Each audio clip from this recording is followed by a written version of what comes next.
네, 오늘도 예배를 위해서 우리 찬양의 샘 연주단의 귀한 성탄 찬양과 할렐루야 찬양대에 다가오는 기쁨, 귀한 강림절 찬송을 감사드립니다.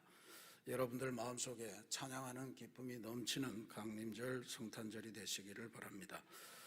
아쉬운 작별을 합니다. 우리 지난 2년 반 동안 우리 새신교회 방송실을 맡아서 정말 수고도 많이 하셨고 또 방송 음향 수준을 굉장히 높여 주시고 여러 가지 뻥뻥 소리도 나고 그랬잖아요. 그런 걸 다 잡고 해결해 준 유승범 간사께서 오늘을 마지막으로 이제 사임을 하시게 됐습니다. 아쉽지만 우리 큰 감사와 환송에 지금도 저기서 일을 하고 있어요. 방송실에서 밑에 내려오시지 못하는데 큰 감사와 환송의 박수를 드리겠습니다. 고맙습니다.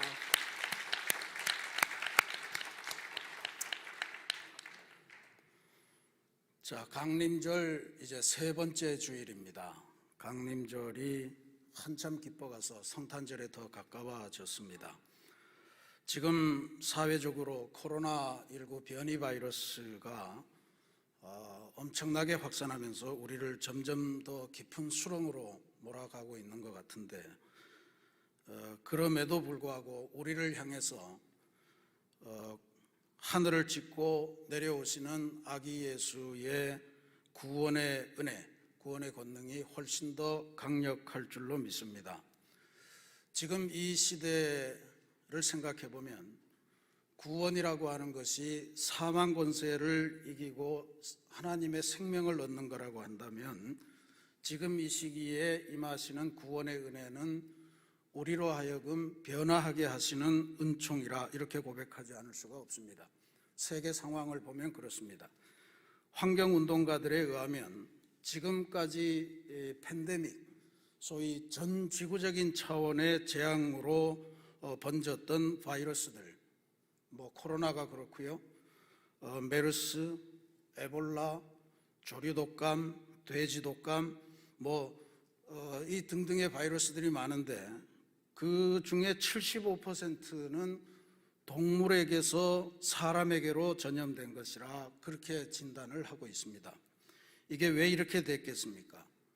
인류가 수익과 경제적인 경제성을 앞에 내세우면서 동물들이 살아갈 서식지를 마구 침범하고 개간하고 그러면서 동물들이 오갈 데 없어지면서 동물들이 사람에게 직접 노출되기 시작한 것이고 그래서 동물들이 갖고 있던 바이러스가 사람에게 옮겨왔다.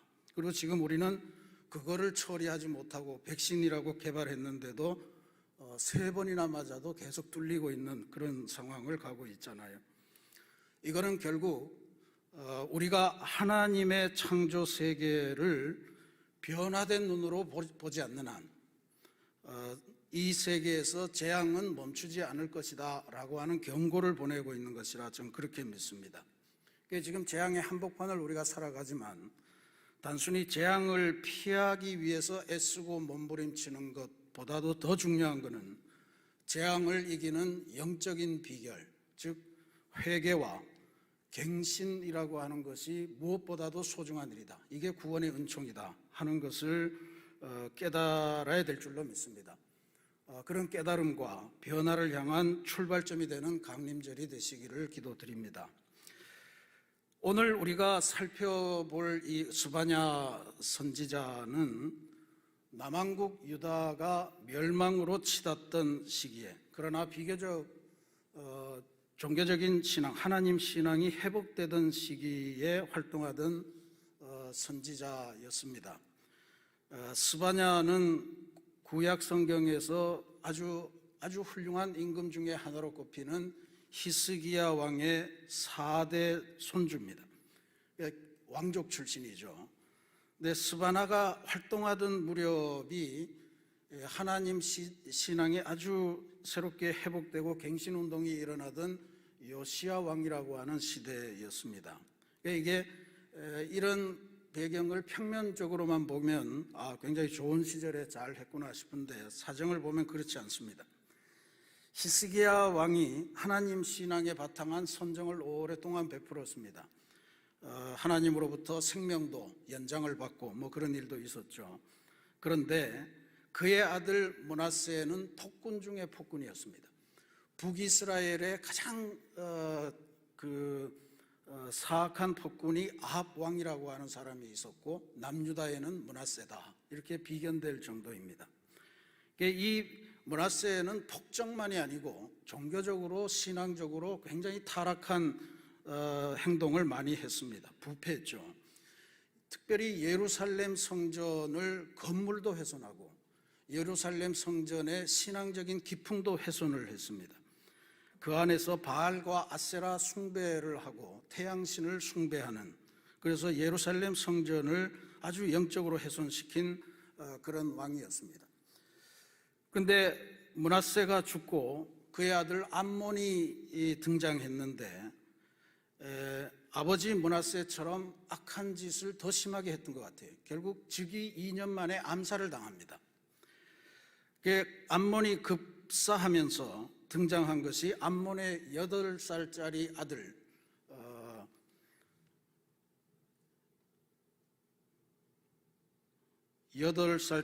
요시야였습니다.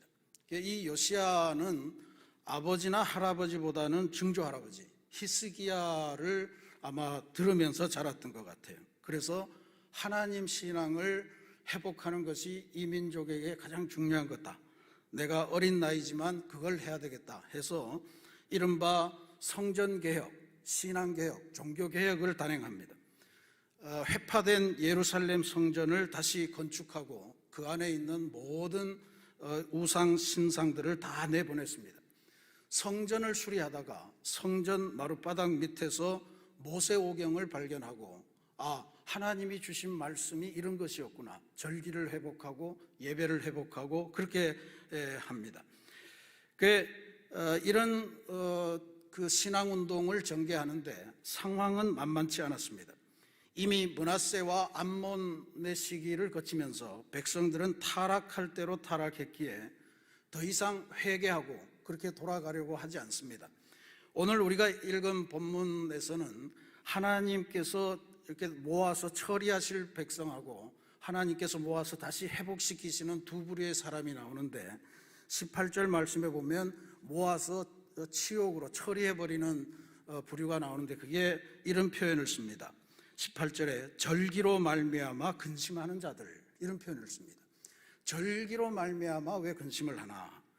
그러니까 이게 절기를 지킨다고 하는 거는 뭔가 제물을 갖다 바치고 제사를 드리는 봉헌의 행위가 필요하고, 또 예루살렘 성전을 1년에 3차례는 순례해라 뭐 이런 게 이제 율법에 담겨 있단 말이죠. 그러니까 이런 절기 때문에 골치가 아픈 거예요. 절기를 지키려고 하니 너무 희생이 크고, 그래서 전전긍긍하면서 절기 때문에 장사도 못하겠고 벌리는 돈도 없고, 그러니까 절기만 지나가기를 바라는 그런 사람들을 의미합니다. 아모스 8장 5절에 보면 아주 적나라하게 이런 고백들이 나옵니다. 너희가 이르기를 월삭, 초하루를 말합니다. 월삭이 언제 지나서 우리가 곡식을 팔며, 월삭에는 장사를 못하게 돼 있었다 이런 이야기죠. 안식일이 언제 지나서 우리가 밀을 내게 할고, 안식일에도 장사를 못하니까 밀을 창고에서 꺼내올 수가 없잖아요. 에바를 작게 하고, 에바는 대박을 말합니다.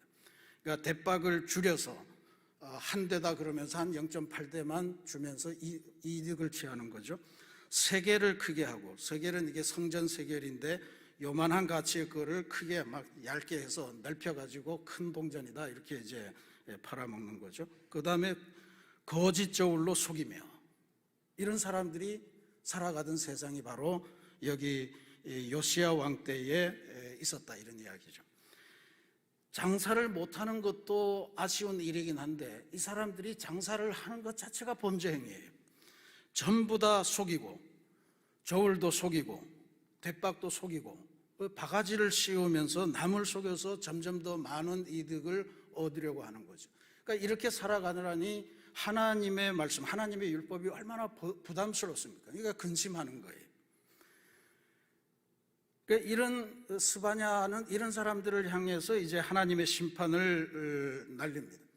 그러니까 스바냐서가 3장으로 구성되어 있는데 전반부는 전부 다 이런 악한 사람들을 향해서 하나님의 심판, 곧 파멸되고 바벨론에 의해서 멸망당할 거다. 환난과 고통의 날, 황폐와 패망의 날, 캄캄하고 어두운 날이 꼭 이를 거다. 뭐 이런 굉장히 섬뜩한 예언을 날립니다.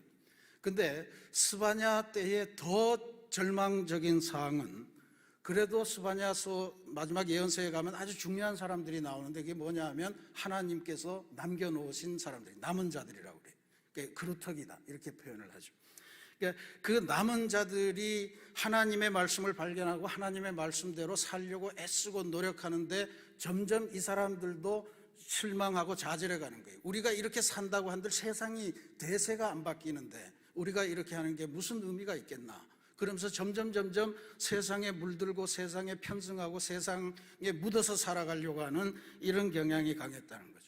그래서 스바냐서 하반부로 가면 이 전반부의 심판의 메시지는 다소 사라지고 이 남은 자들이 계속해서 하나님의 길을 갈 수 있도록 남은 자를 격려하고 남은 자들에게 새로운 미래가 있다, 희망을 가져라, 이런 격려하고 축복하고 새로운 미래를 약속하는 그러한 말씀으로 구성이 됩니다. 오늘 우리가 읽은 이 본문 말씀이 바로 남은 자들을 향해서 스바냐 선지를 통해 하나님께서 주시는 말씀이에요. 지금 여기를 쭉 읽어보면 남은 자들에게 주시는 핵심적인 말씀은 연약하고 절망한 인생과 민족, 그들은 오직 그 한복판으로 임재하시는 하나님으로 말미암아서만 진정한 평안을 누리게 된다라고 하는 것을 이야기합니다. 너의 하나님 여호와가 너희 가운데 계시니 오시니 그 다음부터 일이 시작이 되는 거예요.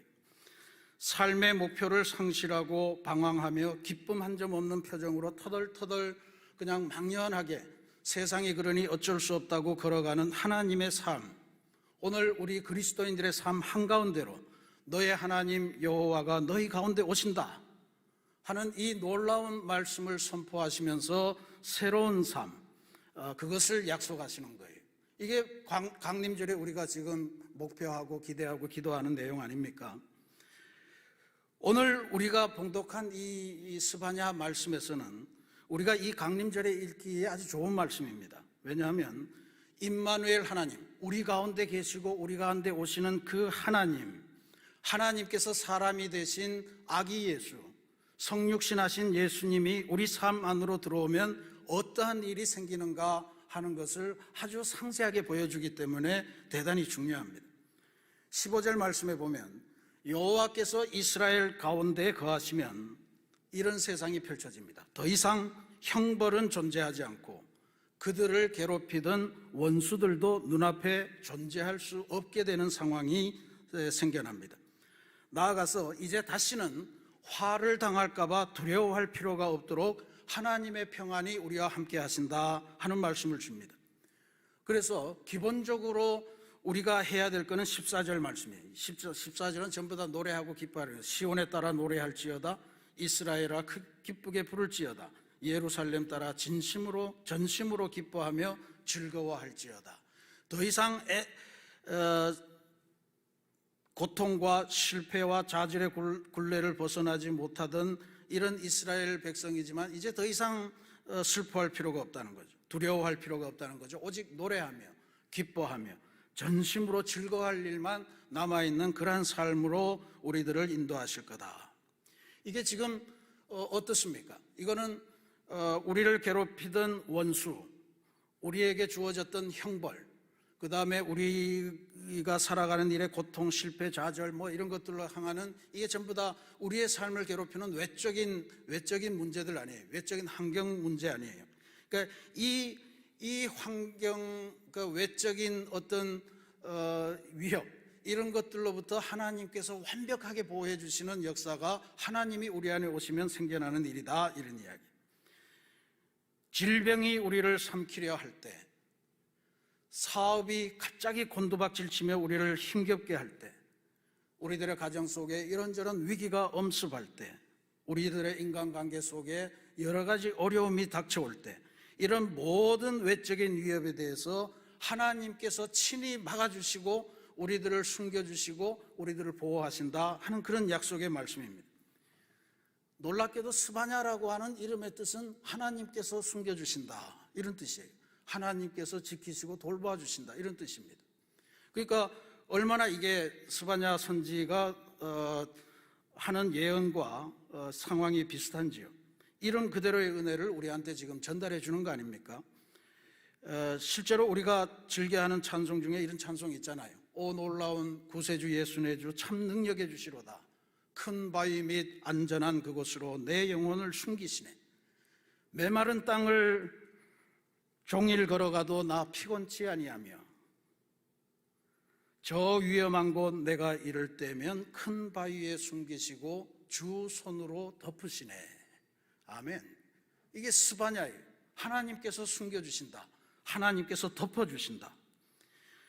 숨겨주시고 덮어주시는 하나님의 사랑의 역사가 충만하게 임하는 강림절 되시기를 주님의 이름으로 부탁합니다. 그런데 하나님은 여기서 그치지 않으세요. 한 차원 더 높은 사랑으로 우리들을 사랑해 주시겠다 그러면서 인도해 주십니다.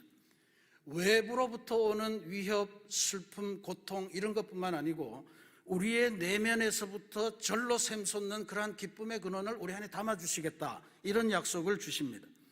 질병과 실패와 파괴와 절망의 한가운데를 살아가는 우리 자신, 외부로부터의 그게 완벽하게 막아지지 않더라도 우리 자신을 하나님께서 사랑하시고 어떠한 상황 속에서도 우리 내면에서 기쁨이 끊어지지 않는 그러한 삶을 주시겠다는 약속을 하시는 거예요. 그 핵심의 구절이 바로 17절입니다. 우리 가운데 거하시는 예수께서 우리들을 사랑하시는 모습을 고스란히 담고 있습니다. 저는 이 스바냐서 3장 17절 말씀을 참 좋아하기도 합니다만 이 스바냐 3장 17절은 요한복음에 나오는 3장 16절, 구약에 있는 요한복음 3장 16절이다 그렇게 고백하고 싶습니다. 하나님이 세상을 이처럼 사랑하사 독생자를 주셨으니 이는 누구든지 그를 믿는 자마다 멸망하지 않고 영생을 얻게 하려 하심이라. 어마어마한 하나님의 사랑이에요. 불쌍한 우리들을 사랑하시기 위해서, 구원하시기 위해서 하나님이 가진 가장 위대한 것, 좋은 것, 독생자를 희생하시겠다는 어마어마한 사랑을 알려주신 거잖아요. 그런데 스바냐 3장 17장은, 요한복음 3장 17장은 그 사랑의 그 어떤 큰 둘레, 이걸 보여준다면 스바냐 3장 17장은 근데 하나님이 구체적으로 우리를 어떻게 사랑하시나 하는 그 사랑의 행동을 아주 자세하게 묘사해 주어서 이게 정말로 큰 은혜가 되는 것 같아요. 너의 하나님 여호와가 너의 가운데 계시니 그는 구원을 베푸실 전능자이시라. 그가 너로 말미암아 기쁨을 이기지 못하시며 너를 잠잠히 사랑하시며 너로 말미암아 즐거이 부르며 기뻐하시리라.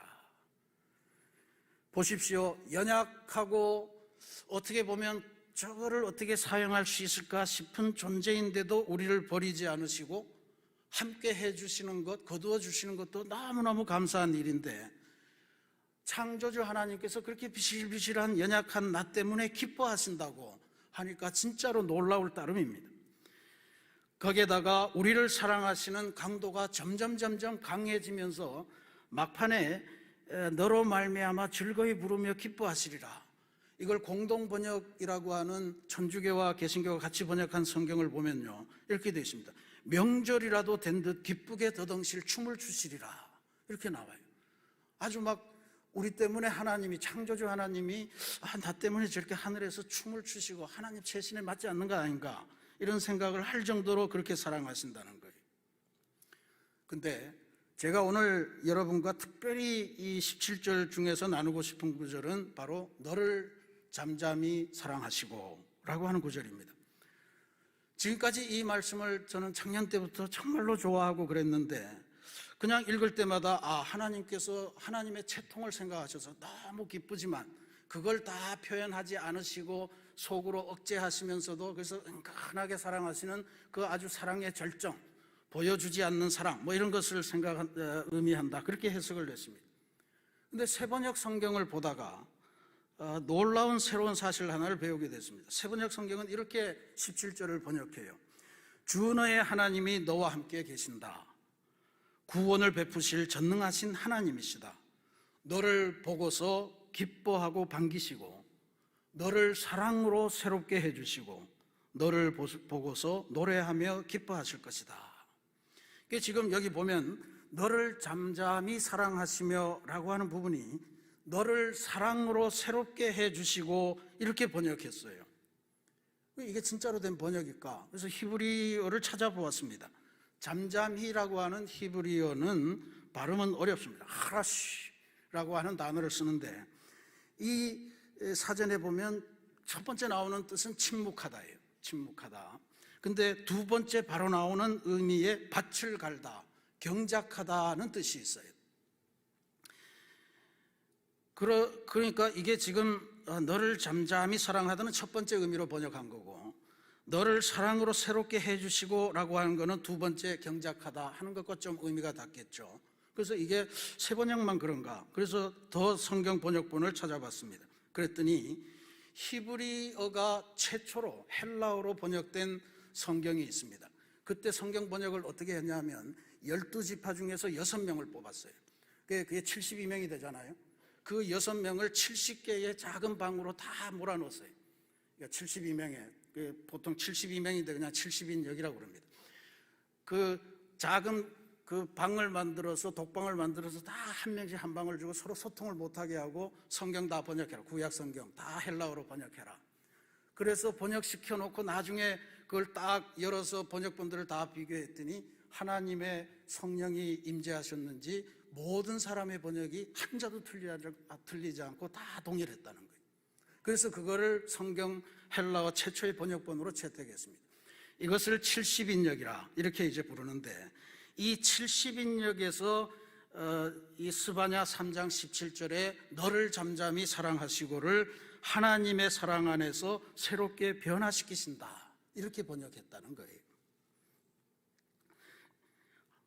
하나님의 사랑은 나는 네가 좋아 라고 하는 차원, 그런 감정적인 차원의 표현이 아니라는 것을 알 수가 있습니다.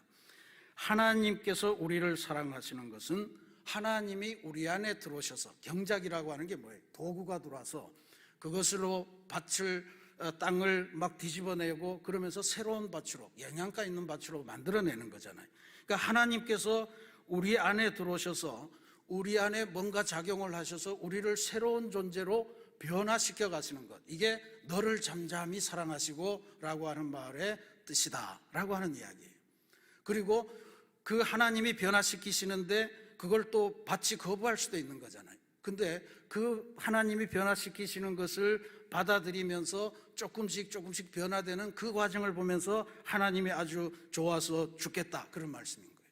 하늘에서 춤이라도 추겠다 이런 말씀입니다. 요즘 세상 살이가 어렵다 보니 우리 그리스도인들 안에도 그런 부류들이 많이 생겨나는 것 같습니다.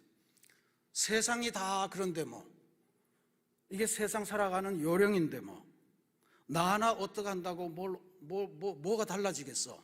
이런 이야기들이 우리 안에 많이 회자가 됩니다.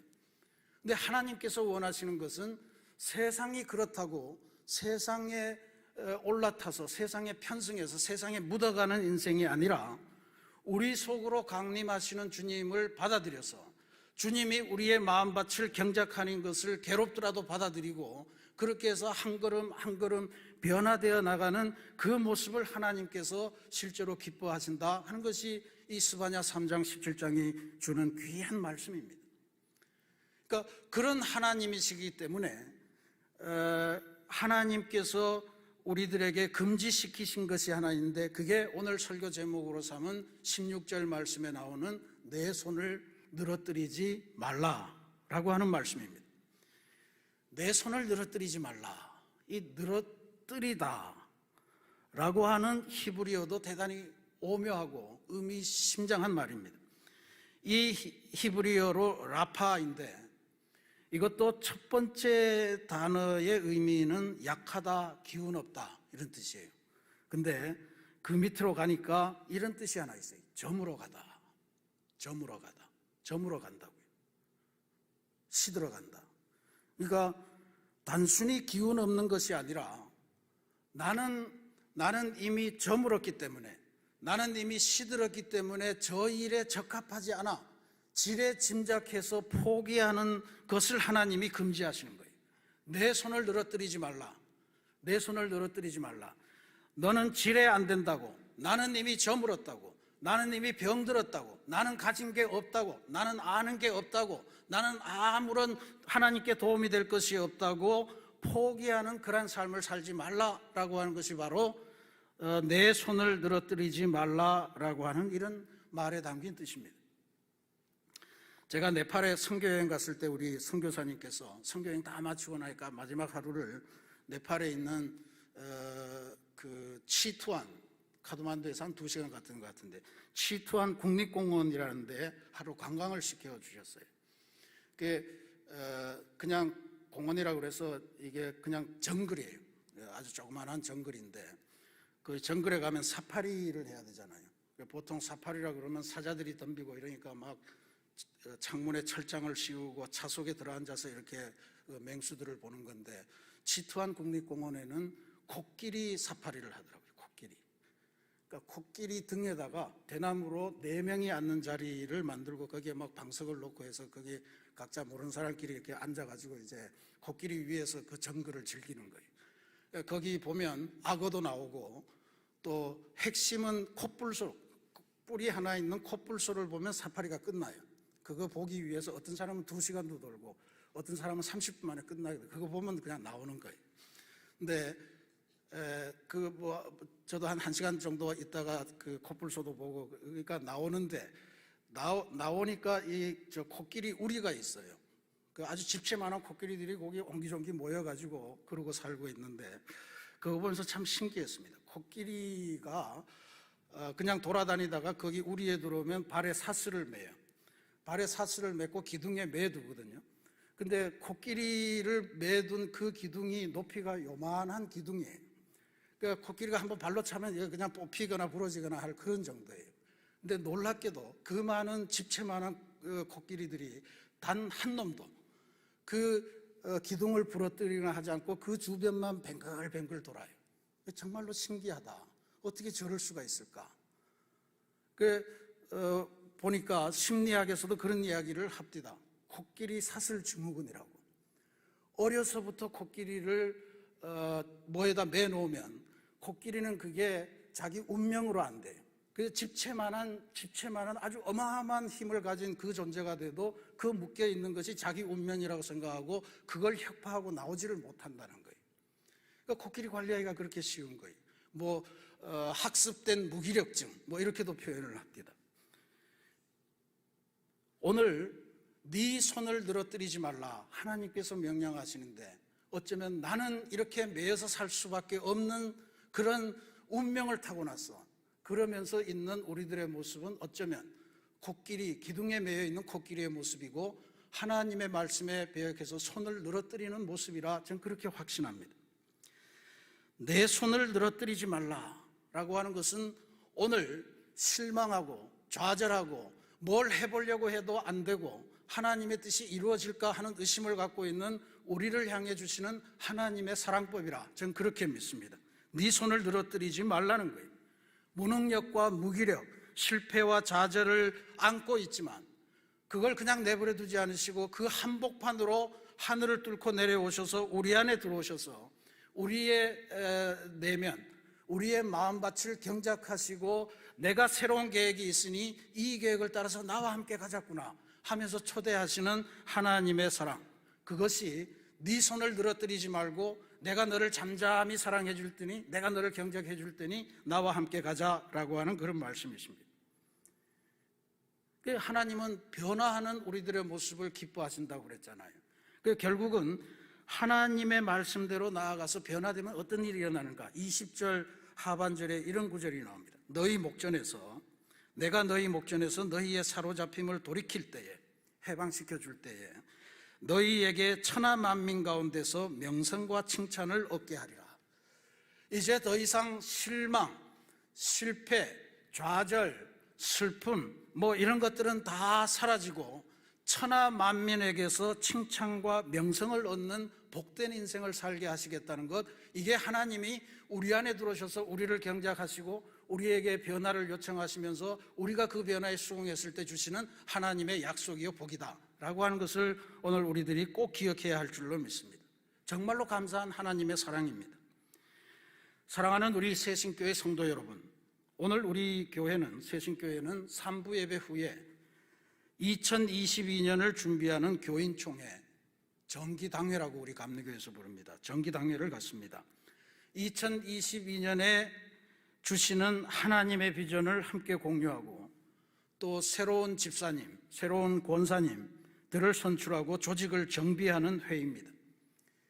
아니, 코로나나 멈추고 뭐 새 계획을 하든지 하지, 지금 2년 동안 우리가 꼼짝 못하고 어떤 사람은 3년을 더 가야 된다 뭐 이렇게 주장하는 학자들도 나오기 시작했는데, 뭘 지금 새로운 계획 어쩌고 하지도 못할 거면서 이렇게 생각하시면 안 됩니다. 네 손을 늘어뜨리지 말라 이렇게 말씀하시잖아요. 내가 너를 잠잠히 사랑하겠다, 너를 경작해 주겠다.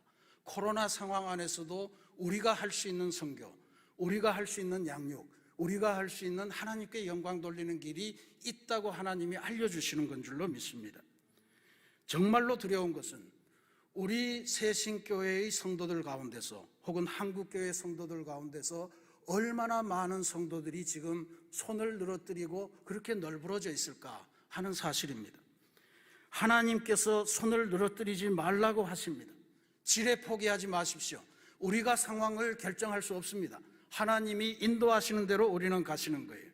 하나님께서 이 모든 상황 속에서 잠잠히 우리를 사랑하시겠다. 내가 너 안에 들어가서 너를 직접 경작하고 변화되는 그 과정을 인도하시겠다. 너는 손을 추슬려 올리고 손을 늘어뜨리지 말고 나와 함께 가자꾸나 하는 그 약속의 말씀을 주시는 겁니다.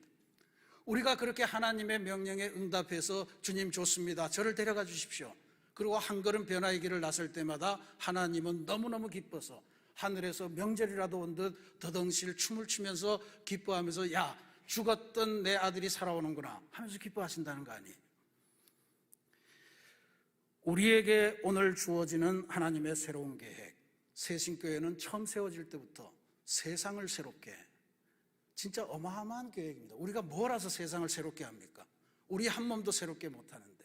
근데 하나님의 계획이에요. 나 하나라도 잘 살면, 나 하나라도 변절하지 않으면 하나님께서 새로운 계획을 완성시켜 주실 줄로 믿습니다. 우리가 센터를 만들고 도대체 뭐 하는 짓인가 하는 생각을 하실 수 있을 거예요. 하나님께서 이끌어 가시기를 믿고 하나님의 새로운 계획을 확신하시고 나를 이끈으로 사용하신다면 하나님 오십시오, 제 안에 오셔서 저를 경작해 주시고 새로운 존재로 변화시켜 주십시오, 온 마음으로 받아들이시고 그리고 나아가서 하나님의 나라를 우리 주변에 세우고 확장해가는 그러한 아름다운 그리스도인들, 멋있는 새신교회 공동체로 변화하시는 그러한 강림절, 그러한 당회, 그러한 성탄절을 맞이하시기를 주님의 이름으로 축원합니다. 같이 기도하겠습니다.